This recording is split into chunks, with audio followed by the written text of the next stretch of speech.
কাঠ পায়া কত বাপ, মনে হয় বুঝাইতে পারেন না। কাঠ পাইলে বাপ বাড়ে না বাড়ে না?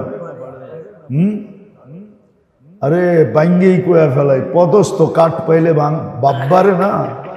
হ্যাঁ, তো আপনি যে মুসলমান, আপনার তো কোনো বাবুই নেই যে আমি যে মুসলমান। হাদিস তো এটাই বলছে।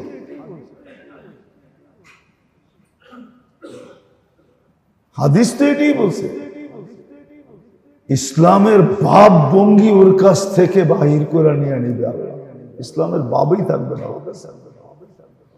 ইসলামের একটা বাপ ছিল, ইসলামের একটা বাপ ছিল, বাপ ছিল। কি বাপ শুনামো কোনটা ছিল? হাদিস থেকে শুনাইতেছে।